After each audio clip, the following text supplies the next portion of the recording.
नमस्कार दोस्तों, स्वागत है आपका अपने YouTube channel study with Bhanu में।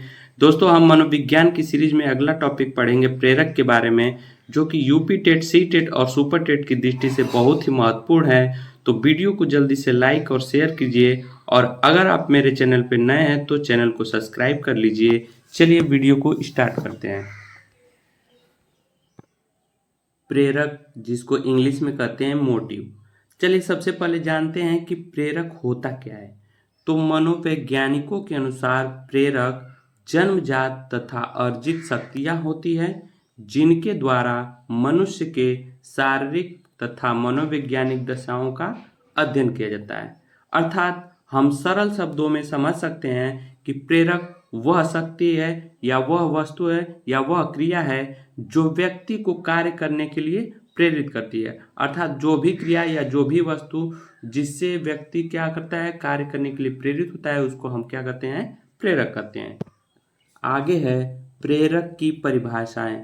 अर्थात कुछ मनोवैज्ञानिकों ने प्रेरक के बारे में अपने कुछ कथन, अपनी कुछ परिभाषाएं दी हैं, उसको हम लोग देखेंगे। तो इसमें पहला है मैकडूगल के अनुसार।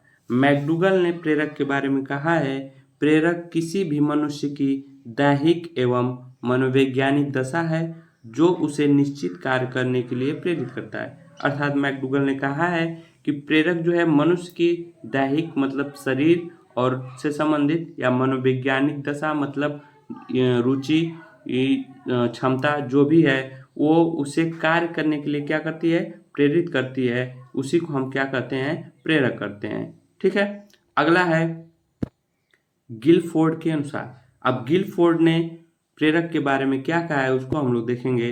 तो उन्होंने कहा है, प्रेरक एक ऐसी विशेष आंतरिक कारक है जिससे कार्य को जारी रखा जाता है। अर्थात प्रेरक जो है मनुष्य के अंदर का एक कारक है जो कार्य करने के लिए प्रेरित करता है या कार्य को जारी रखने के लिए प्रेरित करता है। उसे हम क्या कहते हैं, प्रेरक कहते हैं। ये किसने कहा है, गिलफोर्ड के अनुसार। ठीक है। अब आगे देखते हैं, आगे क्या है। आगे है प्रेरकों का वर्गीकरण। अर्थात प्रेरकों को कितने भागों में बांटा गया है उसको हम लोग देखेंगे। तो प्रेरक को मनोवैज्ञानिकों के अनुसार प्रेरकों को 7 भागों में बांटा गया है, और 7 भाग कौन कौन से हैं वो हम लोग देखेंगे। तो सातों भाग को देख लेंगे।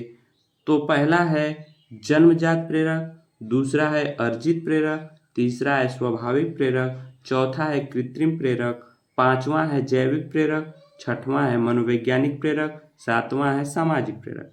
तो एक एक करके हम सभी प्रेरकों के बारे में जानेंगे। तो उसमें से पहला है जन्मजात प्रेरक। अर्थात जन्मजात प्रेरक होता क्या है ये पहले जानते हैं।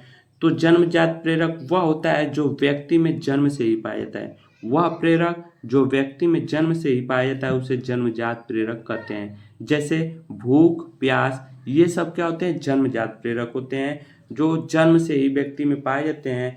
अर्थात भूख लगने पर व्यक्ति कोई ना कोई भूख शांत करने के लिए कोई ना कोई क्रिया करता है। प्यास लगने पर व्यक्ति कोई ना कोई क्रिया करता है प्यास को बुझाने के लिए।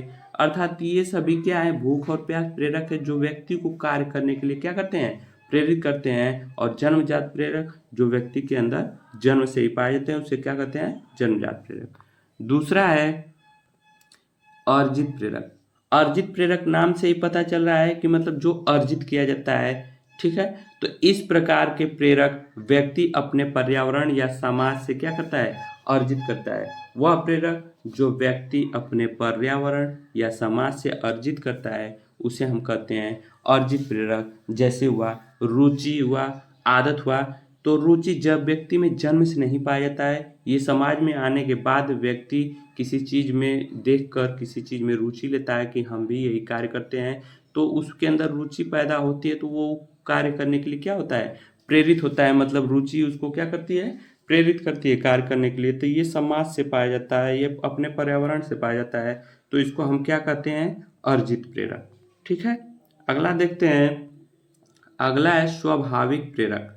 स्वाभाविक प्रेरक नाम से ही पता चल रहा है स्वाभाविक, जिसमें स्वाभाविक प्रेरक वह होता है जो व्यक्ति के स्वभाव से ही पाया जाता है। जो व्यक्ति के स्वभाव से ही पाया जाता है उसे क्या कहते हैं, स्वाभाविक प्रेरक। जैसे हुआ खेल, जैसे खेल किसी किसी व्यक्ति में स्वभाव से ही पाया जाता है, शुरू से ही पाया जाता है, उसके स्वभाव में होता है खेल। कुछ कुछ होते हैं जो वो अपना ऐसा स्वभाव प्रदर्शित करेंगे, उनको देख के व्यक्ति कहते हैं कि नहीं ये आगे चल के खिलाड़ी बनेगा, ये आगे चल के डॉक्टर बनेगा। तो उसमें जो स्वभाव से ही पाए जाते हैं प्रेरक, वो क्या कहलाते हैं? स्वाभाविक प्रेरक। जैसे हुआ खेल, तो व्यक्ति को खेल खेलने के लिए क्या करेगा? वो प्रेरित करेगा। तो ये होता है स्वाभाविक प्रेरक, जो उसके स्वभाव में ही पाया जाता है। ठीक है, अगला है कृत्रिम प्रेरक। कृत्रिम प्रेरक क्या होता है? जो प्रेरक स्वाभाविक प्रेरकों के पूरक के रूप में कार्य करते हैं तथा व्यक्ति के व्यवहार पर नियंत्रण रखते हैं, उसे कृत्रिम प्रेरक कहते हैं। अब पूरक मतलब क्या होता है? जो उसको पूरा करता है, अर्थात कि इसमें कहा गया कि स्वाभाविक प्रेरकों के पूरक के रूप में कार्य करते हैं। तो स्वाभाविक प्रेरक जैसे खेल हुआ, तो उसके पूरक के रूप में क्या कार्य करेगा? खेल खेलेगा व्यक्ति कोई, तो उसको प्रशंसा मिलेगी, उसको पुरस्कार मिलेगा। ये सब चीजें क्या हो जाएगी? कृत्रिम प्रेरक, मतलब उस स्वाभाविक प्रेरक के पूरक के रूप में कार्य करेगा, ये प्रशंसा पुरस्कार, और उसके व्यक्ति के व्यवहार को क्या करेगा? नियंत्रित करेगा। तो ये सब जो हुआ, प्रशंसा हुआ या पुरस्कार हुआ या कुछ भी हुआ, वो होता है कृत्रिम प्रेरक, जो स्वाभाविक प्रेरक को पूरा करने का कार्य करता है या पूरक के रूप में कार्य करता है, उसे क्या कहते हैं? कृत्रिम प्रेरक। ठीक है, अगला देखते हैं जैविक प्रेरक।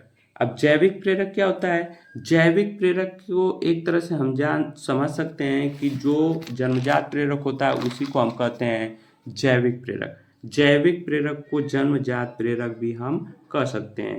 तो इसमें हम जैविक प्रेरक को जन्मजात प्रेरक कह सकते हैं। तो जैविक प्रेरक के अंतर्गत भूख, प्यास आदि चीजों को हम क्या कह सकते हैं कि ये हैं जैविक प्रेरक। ठीक है, अगला है मनोवैज्ञानिक प्रेरक, अर्थात मनोवैज्ञानिक प्रेरक क्या होता है? इस प्रकार के प्रेरक जन्मजात तथा अर्जित दोनों होते हैं। मतलब जन्मजात प्रेरक और अर्जित प्रेरक दोनों को मिला के क्या होता है? मनोवैज्ञानिक प्रेरक, जो मनोवैज्ञानिक सिद्धांतों पर क्या होते हैं? आधारित होते हैं। तो जितने भी जन्मजात प्रेरक हुए और अर्जित प्रेरक हुए, दोनों प्रकार के प्रेरक जो मनोवैज्ञानिक सिद्धांतों पर आधारित होते हैं, उन्हें हम कहते हैं मनोवैज्ञानिक प्रेरक, जो व्यक्ति को कार्य करने के लिए क्या करते हैं? प्रेरित करते हैं। अगला देखते हैं, अगला है सामाजिक प्रेरक, अर्थात सामाजिक प्रेरक क्या होता है इसके बारे में हम लोग देख लेते हैं। तो जो प्रेरक सामाजिक दशाओं या स्थितियों या संबंधों के कारण उत्पन्न होते हैं और व्यक्ति व्यवहार को क्या करते हैं? प्रभावित करते हैं, उसे हम क्या कहते हैं? सामाजिक प्रेरक। जैसे आत्म सुरक्षा, आत्म प्रदर्शन या प्रतिष्ठा, इन सब चीजों के लिए व्यक्ति को जो प्रेरित करता है वो क्या कहलाता है? सामाजिक प्रेरक। मतलब प्रतिष्ठा जो है व्यक्ति को कार्य करने के लिए प्रेरित करता है कि आप ऐसा कार्य कीजिए कि आपको सम्मान मिले, प्रतिष्ठा मिले। तो इस सम्मान और प्रतिष्ठा के लिए वो व्यक्ति क्या करता है? कार्य करता है, अच्छा कार्य करता है, तो उसको प्रतिष्ठा मिलता है, सम्मान मिलता है। तो ये जो प्रतिष्ठा सम्मान होता है ये प्रेरक का काम करेगा। तो ये हो गया सामाजिक प्रेरक। ठीक है, आगे देखते हैं। अब देखते हैं आगे है कि किन मनोवैज्ञानिकों ने प्रेरकों के कितने प्रकार बताए हैं। अलग अलग मनोवैज्ञानिकों ने अलग अलग प्रकार बताए हैं और उन सभी प्रकारों को मिला के 7 प्रकार बनाया गया है। तो पहला है उसमें गैरेट के अनुसार प्रेरक 3 प्रकार के होते हैं। गैरेट एक मनोवैज्ञानिक हैं, उन्होंने कहा कि प्रेरक क्या होते हैं? 3 प्रकार के। कौन कौन से? जैविक प्रेरक, मनोवैज्ञानिक प्रेरक और सामाजिक प्रेरक। गैरेट ने कहा है कि 3 प्रकार के प्रेरक होते हैं, उसमें पहला है जैविक प्रेरक, मनोवैज्ञानिक प्रेरक और समाज प्रेरक। तो इन सब चीज़ों के बारे में, प्रेरकों के बारे में आपको पहले से बता दिया गया है। जो 7 प्रकार के प्रेरक बताया गया उसी में से ये 3 प्रकार गैरेट ने बताया कि गैरेट के अनुसार क्या है?